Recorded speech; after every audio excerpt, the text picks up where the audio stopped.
Praise the lord, హల్లెలూయా. మన ప్రభువైన యేసుక్రీస్తు నామంలో మీ అందరికీ నా ప్రత్యేకమైన వందనాలు తెలియజేస్తూ ఉన్నాను. ఈరోజు మరి ఒక వాగ్దానంతో మీ ముందుకు రావడానికి దేవుడు చూపిన కృపను బట్టి నేను ఎంతగానో ప్రభువును స్తుతిస్తూ ఉన్నాను. పరిశుద్ధ గ్రంథములో నుండి ద్వితీయోపదేశ కాండము 28వ అధ్యాయము 8వ వచనం మనం ధ్యానం చేసుకున్నాం.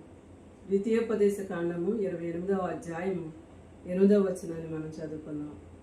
నీ కొట్లలోనూ నీవు చేయి ప్రయత్నములన్నింటిలోనూ నీకు దీవెన కలుగునట్లు యెహోవా ఆజ్ఞాపించును. దేవునికి స్తోత్రం కలుగునుగాక. నీ కొట్లలోనూ నీవు చేయి ప్రయత్నములన్నింటిలోనూ నీకు దీవెన కలుగునట్లు యెహోవా ఆజ్ఞాపించును. కొట్లు అనేవి దేనికి ఏర్పాటు చేస్తారంటే, ధాన్యము ఎక్కువగా పండినప్పుడు వాటిని భద్రపరచడానికి కొన్ని గదులుగా కట్టించి ధాన్యం వాటిలో నిల్వ చేస్తూ ఉంటారు. ఇక్కడ దేవుడు ఏమని మాట్లాడుతున్నాడంటే, నీ కొట్లలోనూ నీవు చేయు ప్రయత్నములన్నింటిలోనూ నీకు దీవెన కలుగునట్లు యెహోవా ఆజ్ఞాపించును. మనం అనేక ప్రయత్నాలు చేస్తూ ఉంటాం. బిడ్డల విషయంలో కానీ, ఆత్మీయ స్థితిలో బలపడాలని కానీ, లేకపోతే బిడ్డలు చదువుకుని ఉద్యోగ విషయంలో కానీ, లేకపోతే వివాహం విషయంలో కానీ, ఆయా రీతులుగా అనేక ప్రయత్నాలు చేస్తూ ప్రభు సన్నిధిలో మనం మొరపెట్టుకుంటూ ఉంటాం. మనం ప్రార్థన చేసుకుంటూ ఉంటాం, దేవునికి విజ్ఞాపన చేస్తూ ఉంటాం. అయితే నీవు చేయ ప్రయత్నములన్నింటిలోనూ నీకు దీవెన కలుగునట్లు యెహోవా ఆజ్ఞాపించును. ఎవరు ఆజ్ఞాపిస్తున్నారంటే యెహోవానే ఆజ్ఞాపిస్తున్నాడంట. ఏం కలగాలని? మనందరికీ కూడా దీవెన కలగాలని, మనల్ని దీవించడానికి యెహోవా ఆజ్ఞాపిస్తూ ఉన్నాడు. ఏ రీతిగానంటే, మనం చేసే ప్రతి ప్రయత్నంలో కూడా విజయం కలగాలని, దీవెన కలగాలని, ఆశీర్వదింపబడాలని దేవుడు ఆజ్ఞాపిస్తూ ఉన్నాడు. అవును కదా? దేవుడు ఆజ్ఞాపిస్తే ఆపగలిగే శక్తి ఎవరికి కూడా లేదు. దేవుడు ఆశీర్వదించగా దానిని ఆపడానికి ఎవరికి కూడా అధికారం లేదు.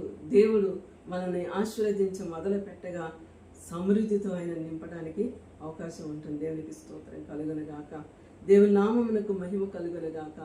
ఆహారము కొదువు లేకుండా పొట్లన్నిటినీ నింపి సమృద్ధిగా మనకు ఆహారం పుష్కలంగా అనుగ్రహిస్తూ మనం చేసే ప్రతి ప్రయత్నంలో కూడా అది దేవునికి ఇష్టకరమైన ప్రయత్నమై ఉండాలి.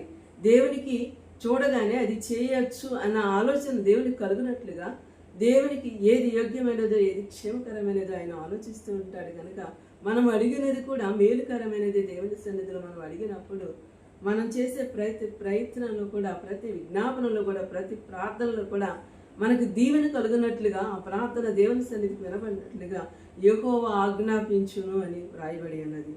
అంతేకాకుండా నీ దేవుడైన యెహోవా నీకు ఇచ్చుచున్న దేశంలో ఆయన నిన్ను ఆశీర్వదించును. మనం ఎక్కడైతే నివసిస్తూ ఉన్నామో, ఏ ప్రాంతంలో అయితే మనం దేవుడు నివసింప చేస్తాడో ఆ ప్రాంతంలో దేవుడు మనలను ఆశీర్వదిస్తానని వాగ్దానం చేస్తూ ఉన్నాడు. ఈరోజు దేవుడు మనకిస్తున్నటువంటి వాగ్దానము, మనకు ఆహారము కొదువు లేకుండా సమృద్ధిగా మన పుష్కలంగా ఆయన ఆశీర్వదిస్తూ మనకు దీవెన కలిగినట్లుగా, మనకు ఆశీర్వాదం కలిగినట్లుగా, మనం చేసే ప్రతి ప్రయత్నంలో కూడా మనకి విజయం అనుగ్రహిస్తూ దేవుడు మనల్ని ఆశీర్వదించడానికి ఈ వాగ్దానాన్ని మనకు తెలియజేస్తూ ఉన్నాడు. ప్రతి ఒక్కరు కూడా ఈ వాగ్దానాన్ని స్వీకరించి హృదయంలో చేర్చుకొని, ఇది నా కోసమే ప్రభు మాట్లాడుతూ ఉన్నాడు. ఎంతోమంది ఈరోజు మీరు ప్రయత్నాలు చేస్తూ ఉండవచ్చు, ప్రార్థనలు చేస్తూ ఉండవచ్చు. కొన్ని దినములుగా, కొన్ని నెలలుగా వెంటనే జవాబు పొందలేని స్థితిలో కొన్ని విజ్ఞాపనలు దేవుని సన్నిధిలో ప్రార్థన చేస్తూ ఉండవచ్చు, అనేక ప్రయత్నాలు చేస్తూ ఉండవచ్చు. ఇప్పటి వరకు సఫలీకృతం కాని ప్రయత్నాలు ఎన్నో ఉండవచ్చు. కానీ యెహోవా ఆజ్ఞాపిస్తున్నాడు. యెహోవా ఆజ్ఞాపించగా దాన్ని ఆపగలిగే శక్తి ఎవరికి లేదు. దేవుడు కార్యము చేయ మొదలు పెట్టగా ఆపగలిగే శక్తి ఎవరికి లేదు. దేవుడు సహాయం చేయగల సమర్థుడు. ఆయనకు అసాధ్యమైనది కూడా ఏదీ లేదు. దేవునికి స్తోత్రం కలుగునుగాక.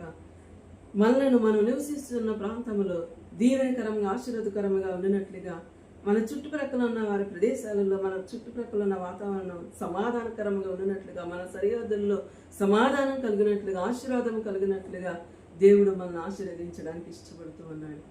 ఈరోజు ఈ ద్వితీయోపదేశ కాండం 28వ అధ్యాయం 8వ వచనంలో మనం చూసినట్లుగా, మనం చేసే ప్రతి ప్రయత్నంలో కూడా దీవెన కలిగినట్లుగా యెహోవా ఆజ్ఞాపిస్తానని వాగ్దానం చేస్తున్నాడు. కనుక ఈ వాక్యమును మీరు స్వీకరించి మీ హృదయంలో చేర్చుకొని ప్రార్థన చేసినట్లయితే ఖచ్చితంగా దీవెనకరంగా, ఆశీర్వాదకరంగా దేవుడు మన అందరినీ చేయడానికి ఆయన ఇష్టపడుతున్నాడు. కనుక ఈరోజు ఈ వాక్యాన్ని మీ హృదయంలో స్వీకరించుకొని ప్రార్థన చేసుకోమని దేవుడి కొద్ది మాటలు దీవించింది కాక ఆమె ప్రార్థన చేసుకున్నాం. మహాపరిశుద్ధులైన మా తండ్రి, మీకు వందనాలు చెల్లిస్తున్నాను ప్రభువా.